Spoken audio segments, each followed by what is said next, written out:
नमस्कार दोस्तों, और स्टडी विद ज्ञान प्रकाश में आपका बहुत बहुत स्वागत है। देखिए, आज के वीडियो में हम लोग शुरू करेंगे 28 अक्टूबर के करंट अफेयर। आप लोगों में से कई सारे लोग इस बात को लेकर चिंतित हैं कि पिछले दिनों यानी कि अक्टूबर के महीने में जो प्रीवियस डेज की करंट अफेयर हैं वो रेगुलरली आपको नहीं मिल पाए हैं, तो वो कैसे कवर होंगे। फिलहाल फ्रेंड्स, आपको चिंता करने की कोई आवश्यकता नहीं है। आपको एक वीडियो मिलेगा आने वाले दिनों में डेली के बेस पर, और एक वीडियो होगा प्रीवियस डेज पर, यानी कि एक दिन में आपको 2 वीडियोज अवेलेबल करवाए जाएंगे। इस प्रकार से हम कंप्लीट करंट अफेयर जो है अक्टूबर महीने का भी कंप्लीट कर लेंगे। और देखिए फ्रेंड्स, आने वाले दिनों में परीक्षाएं बहुत ही तेज़ी से आपके पास आ रही हैं, तो कई सारी परीक्षाएं होने जा रही हैं। इसमें करंट अफेयर और स्टैटिक जीके आपके लिए बहुत ही महत्वपूर्ण रहेगा। जिन लोगों ने यूपी पीसीएस की परीक्षा दी है और अन्य परीक्षाएं दी हैं, उनको पता होगा कि स्टडी विद ज्ञान प्रकाश में जो करंट अफेयर आपको पढ़ाया जाता है, जो स्टैटिक जीके हम आपको करंट अफेयर के दौरान देते हैं, उनमें से बहुत सारे प्रश्न आपको मिले हैं परीक्षाओं में। इसलिए नियमित तौर से आप लोग ये वीडियो वॉच करिए। आने वाले दिनों में जो भी परीक्षाएं होंगी उसमें से लगभग 99% जो प्रश्न होंगे वो आपको यहाँ से मिल जाएंगे। 1% तो कोई भी दावा नहीं कर सकता। तो फिलहाल आइए शुरू करते हैं आज का वीडियो। और वीडियो अगर आपको पसंद आएगा तब आप इसे लाइक जरूर करना। पहला क्वेश्चन देखते हैं। प्रधानमंत्री नरेंद्र मोदी ने 25 अक्टूबर 2021 को कितने मेडिकल कॉलेज का उत्तर प्रदेश में उद्घाटन किया है? बहुत ही इंपॉर्टेंट क्वेश्चन। और इसका आंसर हो जाएगा, ऑप्शन गेस करो, आंसर सी होगा, यानी कि 9 मेडिकल कॉलेज खुले गए हैं। कहाँ कहाँ पर? तो देखिए फ्रेंड्स, एक तो आपका खुल रहा है सिद्धार्थनगर में, दूसरा एटा में है, एक हरदोई में है, प्रतापगढ़, फतेहपुर, देवरिया, गाजीपुर, मिर्ज़ापुर और जौनपुर जिले में। इससे कुल मिला के 900 MBBS की सीट्स बढ़ गई हैं और 3000 बेडों की संख्या भी बढ़ गई है। और आपको याद होगा कि मन की बात कार्यक्रम में मोदी जी ने हाल ही में कहा था कि 2014 से लेकर अब तक 2021 तक देश में 157 नए मेडिकल कॉलेज खोले जा चुके हैं। ये आंकड़ा याद रखना, एग्जाम में आ सकता है, ठीक है। और देखिए फ्रेंड्स, पिछले 6 महीने का जो करंट अफेयर है ये बहुत ही महत्वपूर्ण है, और अप्रैल से लेकर सितंबर तक का पूरा कवरेज आपको मिलेगा। जितने भी एक्स्ट्रा फैक्ट मैंने आपको पढ़ाए थे, सारे फैक्ट आपको मिलेंगे, कुछ भी आपका छूटेगा नहीं। इस PDF को अगर आप परचेज करना चाहते हैं तब आप वीडियो का डिस्क्रिप्शन चेक कर सकते हैं। और भारत के पहले किस स्वदेशी विमान वाहक युद्धपोत के दूसरे चरण के समुद्री परीक्षण शुरू कर दिए गए हैं? तो देखो, यह एक स्वदेशी विमान वाहक युद्धपोत होगा, और इसका जो सेकेंड स्टेज का समुद्री परीक्षण है इसको भी शुरू कर दिया गया है, और इसका नाम है, क्या नाम है? INS विक्रांत। तो ऑप्शन ए आपका यहाँ पर करेक्ट है। और विमान वाहक युद्धपोत विक्रांत से MiG-29 लड़ाकू विमान, कोमो 31 और MH-60R हेलीकॉप्टरों का संचालन भी हो सकेगा। इसका निर्माण 2009 से ही स्टार्ट कर दिया गया था। इसमें 2300 से अधिक कंपार्टमेंट हैं, जिन्हें 1700 लोगों के रहने के लिए बनाया गया है। और आजकल के जो वीडियोज आपको मिलेंगे वो थोड़ी सी स्पीड में रहेंगे, क्योंकि हमें बहुत सारे प्रश्नों को कवर करना है। जो छूटे हुए प्रश्न हैं उसको भी, पिछले दिन के जो वीडियोज़ हैं वो भी हमको कवर करना है। तो एक्स्ट्रा फैक्ट थोड़े से कम मिलेंगे, लेकिन उतने तो जरूर मिलेंगे जितने कि आपकी परीक्षा के लिए इम्पॉर्टेंट हैं। आगे बढ़ते हैं। हाल ही में एडिडास ने किसे अपना ग्लोबल ब्रांड एम्बेसडर बनाया है? ये प्रश्न बहुत इंपॉर्टेंट है। एडिडास ने किसे अपना ग्लोबल ब्रांड एम्बेसडर बनाया है? आंसर हो जाएगा इसका दीपिका पादुकोण, यानी कि ऑप्शन ए आपका यहाँ पर करेक्ट है। अच्छा, एडिडास के फाउंडर कौन है? एडोल्फ डैसलर हैं। स्थापना कब हुई थी? 18 अगस्त 1949 को। और हेडक्वार्टर तो आपको पता ही है, जर्मनी में है। CEO कौन है वर्तमान में? इनका नाम है कैस्पर रोस्टेड। क्या नाम है? कैस्पर रोस्टेड, ठीक है। और अगला क्वेश्चन होगा कि हाल ही में कितनी नई IPL टीमों की घोषणा हुई है? जैसा कि आपको पता है, IPL का जो पहला सत्र था वो कब खेला गया था? पहली बार 2008 में खेला गया था। और तब IPL में कितनी टीमें हुआ करती थी? 8 टीमें हुआ करती थी। लेकिन अब कितनी हो जाएंगी? तो 2022 में अब कुल मिला के 10 टीमें पार्टिसिपेट करेंगी। तो कितनी टीमें बढ़ गई हैं? तो 2 टीमें बढ़ गई हैं। कौन कौन सी? तो नई IPL टीमों की घोषणा कितनी हुई है? 2 नई IPL टीमें हैं, और इनके नाम कौन कौन से हैं? एक तो लखनऊ की टीम हो गई, दूसरी होगी अहमदाबाद की।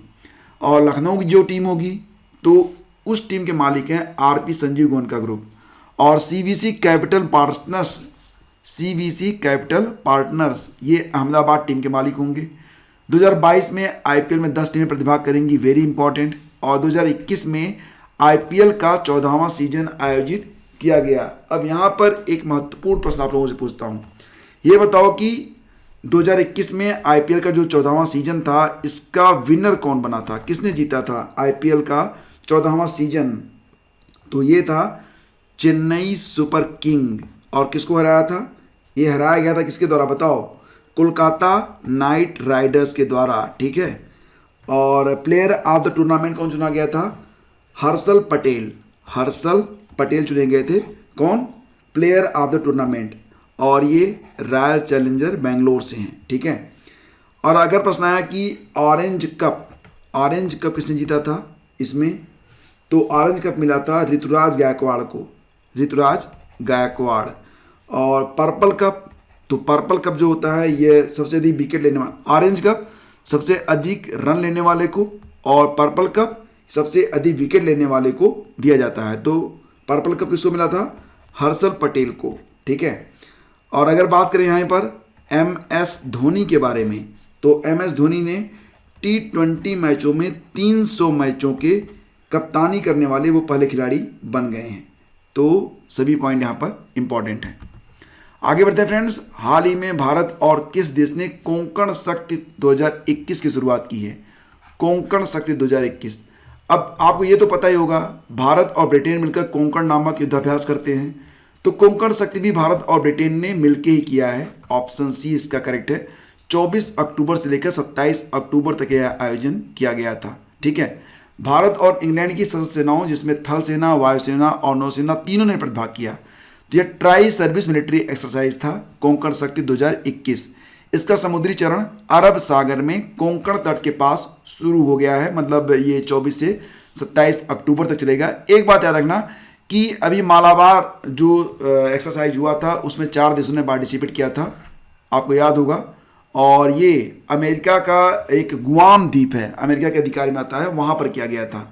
तो अब जो प्रश्न आएंगे एग्जाम में वो डायरेक्टली नहीं पूछे जाएंगे। अगर आप पिछले प्रश्न पत्रों को देख रहे होंगे तब आपको पता चल गया होगा कि अब प्रश्न सीधे सीधे नहीं पूछे जाते हैं। कि जैसे कि अब यहाँ पर प्रश्न ऐसे बनते हैं कि कौन सा खिलाड़ी किस देश का है, कौन सा खिलाड़ी हारा, उप विजेता कौन बना। अगर यहाँ पर एक्सरसाइज की बात होगी, युद्धाभ्यास की बात होगी, तो कहाँ पर हुआ। तो ऐसे प्रश्नों को अब आपको याद करना होगा, ठीक है। मतलब थोड़ी सी मेहनत आपको और करनी होगी। किस देश ने सीजियान 21 नामक एक नया उपग्रह लॉन्च किया है? तो उस नाम से यह स्पष्ट होता है यह चीन का होगा। तो ये जो सीजियान 21 उपग्रह है चीन का है। विकल्प ए आपका यहाँ पर करेक्ट है। और सीजियान 21 को लॉन्ग मार्च 3B कैरियर रॉकेट से दक्षिण पश्चिमी चीन के सिजुआन प्रांत के सीचांग उपग्रह प्रक्षेपण केंद्र से लॉन्च किया गया है। उपग्रह का उपयोग मुख्य रूप से अंतरिक्ष के मलबे को कम करने की जो टेक्नोलॉजी है उसका परीक्षण और सत्यापन करने के लिए किया जाएगा। तो देखो नाम से बहुत सारी चीज़ें स्पष्ट हो जाती हैं। सीजियान 21 ये चीन जैसा ही लग रहा था, चीनी नाम था, तो चीन का उपग्रह है, ठीक है। तो एग्जाम में तो आपको भूलेगा नहीं। किस राज्य सरकार ने हाल ही में सरकारी स्कूलों में कक्षा 12 तक मुफ्त शिक्षा देने की घोषणा कर दी है? तो आपको पता ही है कि 8वीं तक तो मुफ्त शिक्षा ये पूरे भारत में लागू है, लेकिन 12वीं तक भी मुफ्त शिक्षा मिलेगी। कहाँ पर? हरियाणा में मिलेगी। तो कक्षा 9 से लेकर, मतलब अभी तक क्या था कि अगर कोई बच्चा जो है प्राइमरी में LKG में आता है तब से लेकर 8वीं तक तो उसको फ्री एजुकेशन मिलता ही था, लेकिन हरियाणा में वो इंटर तक फ्री एजुकेशन उसको मिलता रहेगा और किताबें भी उसको दी जाएंगी 9, 10, 11, 12 वाली कक्षा में भी। और बात यहाँ पर हो रही है हरियाणा की, तब आपको पता होना चाहिए कि हरियाणा के जो गवर्नर हैं वो कौन है? BD बंडारू दत्तात्रेय। कैपिटल तो आपको पता ही चंडीगढ़ है। और पॉपुलेशन कितनी है? ज़्यादा नहीं है, 2.54 करोड़ है मात्र। चीफ मिनिस्टर हैं मनोहर लाल खट्टर। आगे बढ़ते हैं। भारत का पहला टेस्ट ट्यूब बन्नी भैंस का बछड़ा किस राज्य में पैदा किया गया है? अब देखो ये जो IVF टेक्नोलॉजी होती है उसके माध्यम से अब भैंस का बछड़ा यहाँ पर पैदा किया गया है। और जो नस्ल है भैंस की वो है बन्नी। बन्नी एक ऐसी नस्ल होती है भैंस की जो गर्म स्थान होते हैं जहाँ पर पानी वगैरह क्या मिलता है। आपको एक बात तो पता ही होगा कि भैंसों को पानी से बड़ा लगाव होता है, लेकिन बन्नी भैंस कम पानी में भी सर्वाइव कर जाती है और ये गुजरात में पाई जाती है। ऑप्शन सी इसका करेक्ट होगा। तो गुजरात में ही बन्नी भैंस का टेस्ट ट्यूब बच्चा पैदा किया गया है। और जो बन्नी भैंस होती है दूध भी काफ़ी देती है, आपको ये भी पता होना चाहिए। एग्जाम में आ जाता है कि बन्नी भैंस मतलब बन्नी किस प्रजाति या किस जानवर की एक नस्ल है, और आ जाएगा गाय भैंस घोड़ा बकरी। तो ऐसे भी प्रश्न बन रहे हैं आजकल। और किस देश में खुदाई के दौरान विश्व का सबसे विशाल प्राचीन शराब कारखाना मिला है? तो सबसे विशाल मतलब लगभग ये कितना पुराना है? अब ये इसे जो है आप मोहनजोदड़ो और हड़प्पा से मत जोड़ना। ये 1500 साल पुराना शराब कारखाना मिला है, 1500 साल पुराना, ठीक है। और ये कहाँ पर मिला है? ये इजराइल में मिला है। सबसे अधिक यहूदी जो है वो कहाँ पर रहते हैं? इजराइल में ही रहते हैं। इजराइल का एक पुराना विवाद है, सीमा विवाद, किस देश के साथ है? फिलिस्तीन के साथ है। और इजराइल में 1500 साल पुरानी एक विशाल वाइन फैक्ट्री मिली है। यह बिजान्टिन काल से अब तक की सबसे बड़ी ज्ञात वाइनरी है, जिसे देखने के बाद खोज करने वाले वैज्ञानिक भी हैरान हैं। और इजराइल एंटीक्विटीज़ अथॉरिटी के अनुसार यौने में खुदाई के दौरान खोजी गई वाइन फैक्ट्री प्रतिवर्ष 2 मिलियन यानी कि 20 लाख लीटर शराब का उत्पादन कर सकती थी। आपको जानकर हैरानी होगी कि आज के समय में ब्रिटेन में कुल मिलाकर प्रतिवर्ष केवल 8 मिलियन 80 लाख लीटर का जो शराब होता है वो उसका उत्पादन किया जाता है। अब कहाँ पर 80 लाख लीटर और कहाँ पर 20 लाख लीटर का उत्पादन होता था? अब से 1500 साल पहले ही।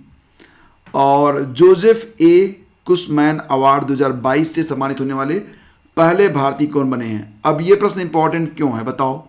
इसलिए इंपॉर्टेंट है क्योंकि ये पहले भारतीय बने हैं जिन्हें जोसेफ ए कुशमैन अवार्ड मिला है। और इन्हें अगर आप पहचान रहे होंगे तो ये हैं डॉक्टर राजीव निगम। उत्तर आपका हो जाएगा विकल्प ए, ठीक है। और CSIR national institute of oceanography के पूर्व वैज्ञानिक हैं डॉक्टर राजीव निगम, जिनको फोरामिनीफेरा माइक्रोफॉसिल अनुसंधान के क्षेत्र में उनके उत्कृष्ट आजीवन योगदान के लिए 2022 का जोसेफ ए कुशमैनिक अवार्ड से सम्मानित किया गया है। अच्छा, हाल ही में कुछ महत्वपूर्ण पुरस्कार दिए गए हैं, ये भी याद रखना, एग्जाम में आ सकते हैं। लाइक एज लाल बहादुर शास्त्री राष्ट्रीय पुरस्कार किसे मिला है? तो रणदीप गुलेरिया को मिला। ग्लोबल बिजनेस सस्टेनेबिलिटी लीडरशिप के लिए CK प्रसाद पुरस्कार, इसको CKP पुरस्कार भी कहते हैं। CK प्रसाद पुरस्कार किसको मिला है? सत्या नडेला को। 45वां Vayalar Rama Varma memorial literary award मिला है बेन्यामिन को। ये प्रश्न मैंने डिटेल में किया हुआ है डिस्कस इसके पहले की वीडियो में। और आर्यभट्ट पुरस्कार वेरी इंपॉर्टेंट, ये मिला है जी सतीश रेड्डी को। जी सतीश रेड्डी का नाम आपको सुना हुआ सा लग रहा होगा। जी हाँ, DRDO के अध्यक्ष हैं जी सतीश रेड्डी, ठीक है। तो फ्रेंड्स, ये थे आज यानी कि 28 अक्टूबर के करंट अफेयर। मिलते हैं आपसे 29 अक्टूबर के करंट अफेयर में। तब तक के लिए आज्ञा दीजिए। नमस्कार, जय हिंद।